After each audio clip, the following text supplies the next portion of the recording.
और तमाम मुअज़्ज़ज़ सामीन, मुअज़्ज़ज़ हस्तियाँ, अस्सलाम वालेकुम।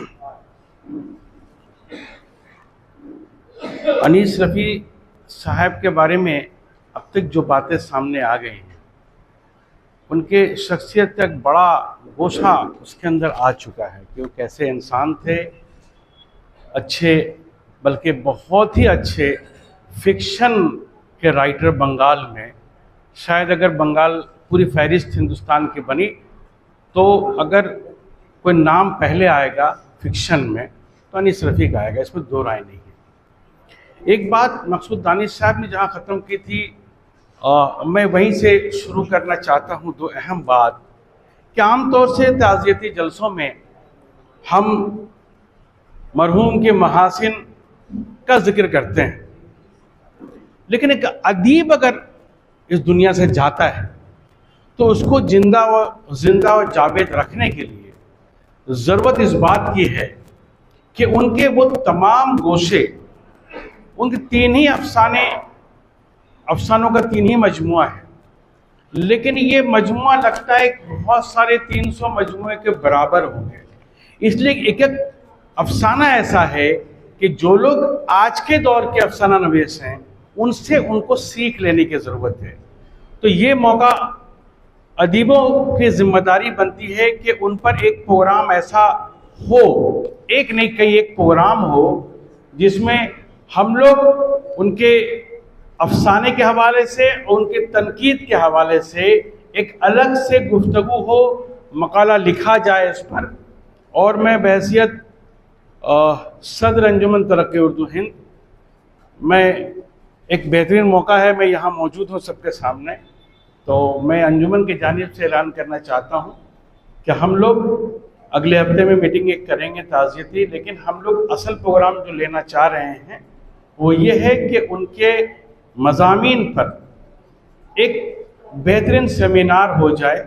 और उसमें नए लोग आएँ लिखने वाले, वो बताएं कि इक्का के बीच की जो कड़ी कट जाएगी ना,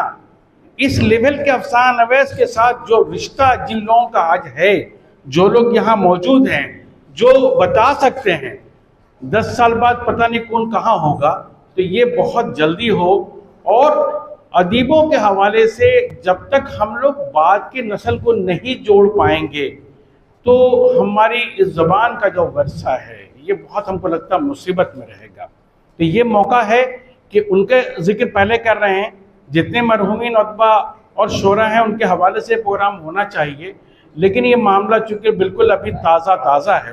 तो ये प्रोग्राम इंशाल्लाह हम लेंगे और जल्दी खबर करेंगे हम लोग कि एक प्रोग्राम ऐसा हो जहाँ उनके फिक्शन पर एक पहले सेमिनार फिक्शन पर ही हो, फिर हम लोग आइंदा को दूसरा इदारा भी कर ले कि तनकीद पर करें। पिछली बार 2000 उनसे मुलाकात मेरी मुस्लिम इंस्टीट्यूट के हवाले से बहुत पुरानी रही है। 2003 में जब उनके अफसानों का मजमुआ जो है वो मेरे ख्याल से कर्फ्यू सख्त है, इसका इजरा में मैं था मौजूद वहाँ पर, और उनके दस्तखत किए हुए किताब भी मौजूद हैं। और कई बार तो जैसा कि रियाज दानिश साहब ने कहा कि एक बार सरसरी तौर पर अफसाना पढ़ करके हमको लगता है कि आप पढ़ ही नहीं पाएंगे, क्या पढ़े आप, कहाँ पहुँचे आप। तो ये थोड़ी सी परेशानी है कि बहुत ठीक से बिटवीन द लाइंस और वो जो रूह को समझने की ज़रूरत उनकी पड़ती है।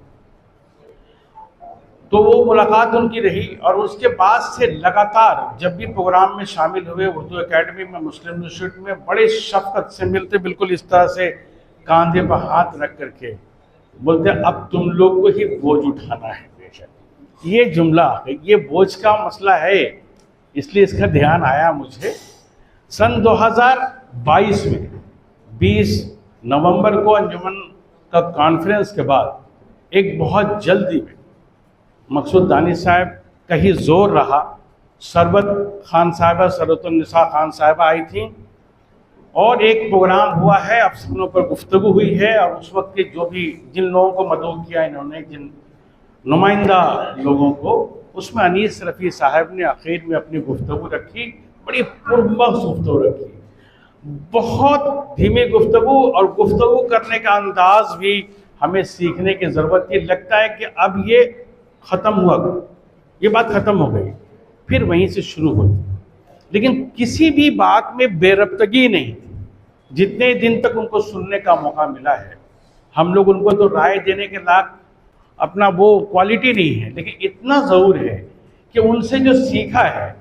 इससे गुफ्तगू में कुछ आरास्तगी आई है। जब कभी गुफ्तगू करें तो नरमी का लहजा रहा, और ख़ासकर पब्लिक में जो मीटिंग में जो उनकी गुफ्तगू रही है, अदबी हो, किसी के ताज़ियत में बोले हों, या बिल्कुल ऐसा प्रोग्राम जिसमें बैसित मेहमान शरीक हुए, हर जगह उनकी तकरीर में कहीं भी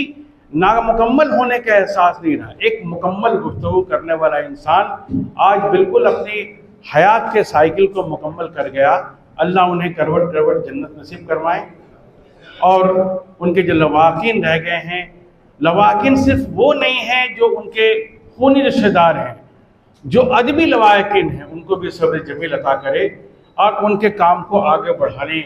के लिए अंदर में एक हिम्मत दे। शुक्रिया।